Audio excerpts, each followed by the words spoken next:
दोस्तों, आज की कहानी बहुत ही अच्छी और प्रेरणादायक है। कृपया करके ध्यान से सुने और अंत तक देखें। तो चलिए शुरू करते हैं। बहुत समय पहले की बात है।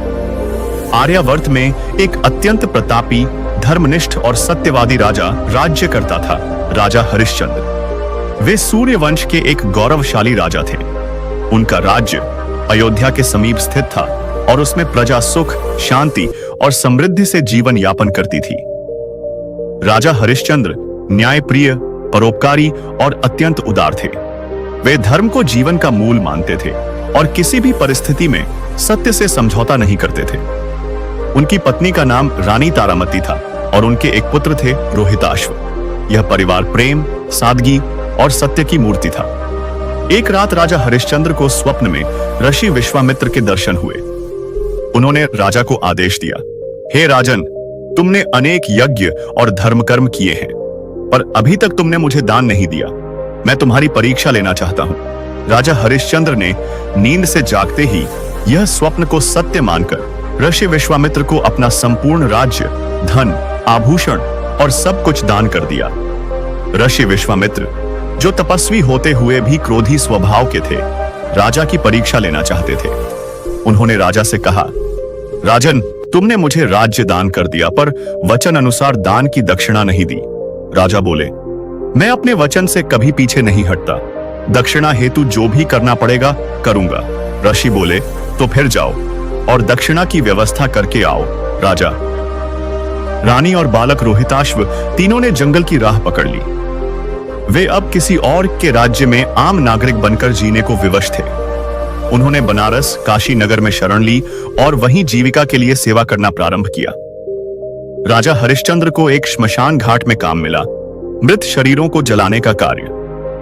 उनकी पत्नी तारामती नगर में एक ब्राह्मण के घर दासी बन गई। एक दिन रानी तारामती अपने बालक रोहिताश्व को लेकर नदी किनारे स्नान करने गई। दुर्भाग्यवश वहीं एक सर्प के डंसने से बालक की मृत्यु हो गई। रानी रोते रोते शव लेकर श्मशान घाट पहुंची।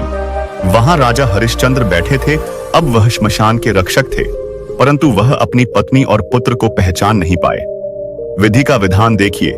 राजा ने रानी से शव जलाने का कर मांगा। रानी बोली, राजन, मैं आपकी पत्नी हूं, यह आपका पुत्र है। राजा ने नम आंखों से कहा, मैं अब सिर्फ श्मशान का सेवक हूं और अपने कर्तव्य से विमुख नहीं हो सकता। रानी ने अपने केशों का आभूषण निकालकर शुल्क चुकाया। यह दृश्य देखकर स्वयं स्वर्ग में स्थित देवगण भी कांप उठे। देवराज इंद्र ने सोचा, यह मनुष्य तो सत्य का प्रतीक है, उसकी परीक्षा अब और नहीं ली जा सकती। उसी समय ऋषि विश्वामित्र प्रकट हुए। उन्होंने राजा हरिश्चंद्र को गले लगाया और कहा, राजन, तुमने सत्य और धर्म की जो रक्षा की है वह अपूर्व है। यह सब परीक्षा थी और तुम सफल हुए। अब अपने राज्य को पुनः प्राप्त करो। स्वयं इंद्रदेव ने आकाशवाणी की, राजा हरिश्चंद्र, तुम अपने कर्मों से स्वर्ग के अधिकारी हो गए हो। आओ स्वर्ग चलो। पर राजा ने कहा, मेरे बिना मेरी प्रजा, मेरी पत्नी और मेरे पुत्र का क्या होगा? मैं अकेले स्वर्ग नहीं जाऊंगा। तब देवताओं ने रोहिताश्व को जीवन दान दिया, तारामती को भी यथावत स्थान दिया और समस्त परिवार स्वर्गगामी हुआ। स्वर्ग के द्वार पर खड़े राजा हरिश्चंद्र, रानी तारामती और पुत्र रोहिताश्व के मुख पर शांत मुस्कान थी। स्वर्ग में देवगण स्वागत कर रहे थे, किंतु हरिश्चंद्र का मन किसी अन्य विचार में व्यस्त था। देवेंद्र ने कहा, राजन, अब आप स्थायी रूप से स्वर्ग में निवास कर सकते हैं। यह आपका तप और सत्य का फल है। हरिश्चंद्र ने हाथ जोड़कर उत्तर दिया, हे देव, जब तक मेरी प्रजा दुखी है, मैं सुख कैसे पा सकता हूं? मेरा धर्म पृथ्वी पर है, मेरे कर्म क्षेत्र में है। देवताओं ने उनकी निष्ठा से प्रसन्न होकर उन्हें वरदान दिया, तुम्हें जीवन, राज्य और यश पुनः प्राप्त हो। पृथ्वी पर जाकर धर्मराज की भांति शासन करो। राजा हरिश्चंद्र पृथ्वी पर लौटे। ऋषि विश्वामित्र ने उनका राज्य उन्हें वापस कर दिया। समस्त अयोध्या में हर्ष की लहर दौड़ गई। प्रजा ने फूलों से नगर सजाया और नारे लगे, सच्चे राजा को प्रणाम, हरिश्चंद्र अमर रहें।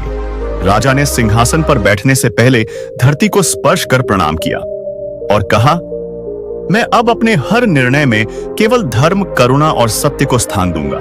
राजा हरिश्चंद्र ने अनेक ऋषियों को बुलाकर राज्य के लिए न्याय, कर, शिक्षा और सेवा आधारित नीति बनाई। उन्होंने बालकों की शिक्षा के लिए गुरुकुलों की स्थापना की, महिलाओं के सम्मान हेतु घोषणाएं की और दास प्रथा को समाप्त कर दिया।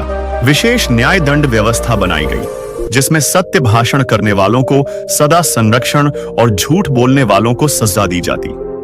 कुछ वर्षों बाद उनके राज्य में भयंकर सूखा पड़ा। नदियां सूख गईं, खेत बंजर हो गए और प्रजा अकाल से त्रस्त हो गई। मंत्रियों ने सुझाव दिया कि राजकोष से कम धन खर्च किया जाए, कर वसूली बढ़ाई जाए, लेकिन हरिश्चंद्र ने आदेश दिया, राजकोष का अंतिम स्वर्ण मुद्रा भी यदि प्रजा को बचा सकती है तो वह धर्म है। हम सबका कर्तव्य सेवा है, संग्रह नहीं। राजा स्वयं रानी और रोहिताश्व के साथ लोगों को अन्न बांटते, जल पहुंचाते, आश्रमों में काम करते। राजा ने पुनः कठोर व्रत लिया। वे गंगा किनारे बैठकर 3 दिन तक उपवास करते रहे और केवल एक ही मंत्र का जाप करते रहे, सर्वे संतु निरामयाः, सभी सुखी और निरोग हों। तीसरे दिन आकाश में घनघोर घटाएं उमड़ी, वर्षा हुई, खेतों में हरियाली लौटी, प्रजा बच गई। ऋषि वशिष्ठ और विश्वामित्र दोनों ने आकर राजा को आशीर्वाद दिया। सत्य और सेवा में जब तप होता है तब स्वयं प्रकृति झुकती है। अब राजा वृद्ध होने लगे थे। उन्होंने रोहिताश्व को राज्य संचालन सिखाया, लेकिन उनका ध्यान आध्यात्मिक जीवन की ओर था। वे अधिक समय ऋषियों के संग बिताने लगे, वेदों का अध्ययन करते और साधना में बैठते। एक दिन उन्होंने रानी तारामती से कहा, प्रिय, मैंने राज्य किया, धर्म निभाया, सेवा की, अब आत्मा का दर्शन करना चाहता हूं। रानी बोली, राजन, आप सच्चे राजा हैं, अब आप सच्चे साधक बने, मैं भी आपके साथ वनवास चलूंगी। राजा और रानी ने राज्य रोहिताश्व को सौंपा और स्वयं वन की ओर निकल पड़े। वे हिमालय की तलहटी में स्थित एक शांत आश्रम में पहुंचे। वहां उन्होंने विप्र ऋषियों से योग, ध्यान और ब्रह्मज्ञान प्राप्त किया। वहां हरिश्चंद्र ने 12 वर्षों तक मौन व्रत रखा। वे केवल ध्यान और साधना में लीन रहते। धीरे धीरे वे शरीर से निर्लिप्त और आत्मा से जुड़ गए। एक दिन ध्यान में बैठे बैठे उन्हें एक दिव्य अनुभूति हुई। उन्होंने अनुभव किया कि आत्मा और परमात्मा एक ही हैं। उन्होंने आंखें खोली, रानी की ओर देखा और मुस्कुराए। अब मेरा समय पूर्ण हुआ, मैंने पृथ्वी पर सत्य को जिया और अब मैं उस परम सत्य में लीन हो रहा हूं। रानी तारामती ने भी वहीं ध्यान में बैठकर प्राण त्याग दिए। स्वयं ब्रह्मा, विष्णु और महेश उनके मोक्ष के साक्षी बने। जब राजा हरिश्चंद्र और रानी तारामती ने हिमालय के आश्रम में अपना प्राणोत्सर्ग किया, तब देवताओं ने स्वयं उनके आत्माओं का स्वागत किया। स्वर्गलोक में उनका स्वागत पुष्प वर्षा और संगीत से हुआ। देवराज इंद्र ने स्वर्ग की सभा में घोषणा की, राजा हरिश्चंद्र अब केवल एक राजा नहीं, वह स्वयं धर्म के प्रतीक हैं। उन्हें धर्मलोक के संरक्षक के रूप में स्थान दिया जाए। इसके बाद हरिश्चंद्र को स्वर्ग में एक नया दायित्व मिला, सत्यलोक के द्वारपाल के रूप में। उनकी आत्मा अब उन आत्माओं की अगवानी करती जो धरती पर सत्य और धर्म से जीवन बिताकर स्वर्ग प्राप्त करती थी। धरती पर उनके पुत्र राजा रोहिताश्व ने अपने पिता के आदर्शों पर राज्य करना प्रारंभ किया। राजा हरिश्चंद्र की कथाएं अब लोकगीतों, कथाओं और श्रुतियों में सुनाई जाती। ऋषि मुनि बच्चों को उनकी सत्यनिष्ठा की कथा सुनाकर चरित्र निर्माण करते। राजा रोहिताश्व ने एक विशेष हरिश्चंद्र नीति ग्रंथ तैयार कराया, जिसमें उनके पिता के विचार, निर्णय और आदर्शों को संकलित किया गया। प्रजा को सत्य की शिक्षा देना अनिवार्य किया गया। ऋषि विश्वामित्र और वशिष्ठ ने राजा हरिश्चंद्र की शिक्षाओं के आधार पर सत्यसार उपनिषद नामक एक उपनिषद की रचना की, जिसमें कहा गया, न केवल तप, न केवल यज्ञ, न केवल व्रत, अपितु सत्यमेव परम धर्म। सत्य ही परम धर्म है। यह उपनिषद आने वाली कई पीढ़ियों तक विद्यार्थियों को पढ़ाया गया। राजा रोहिताश्व ने पिता की स्मृति में एक दिव्य तीर्थ की स्थापना की, सत्य तीर्थ, जो आज के काशी के हरिश्चंद्र घाट के रूप में प्रसिद्ध है। यहाँ हर रोज लोग मृतकों का अंतिम संस्कार करते हैं और कहते हैं, यह वही स्थान है जहां स्वयं सत्य के प्रतीक ने शवों को शांति दी थी। यह घाट आज भी मोक्ष का द्वार माना जाता है। राजा का दिव्य दर्शन कालांतर में चमकता रहा।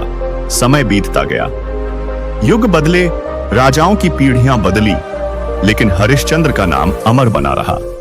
एक बार कलयुग में जब एक भ्रष्ट राजा अयोध्या में राज्य कर रहा था, प्रजा अत्यंत दुखी हो गई। एक वृद्ध ब्राह्मण प्रतिदिन मंदिर में जाकर प्रार्थना करता, हे सत्य के राजा हरिश्चंद्र, आओ और हमें अधर्म से मुक्त करो। एक रात उसे स्वप्न में हरिश्चंद्र का दर्शन हुआ।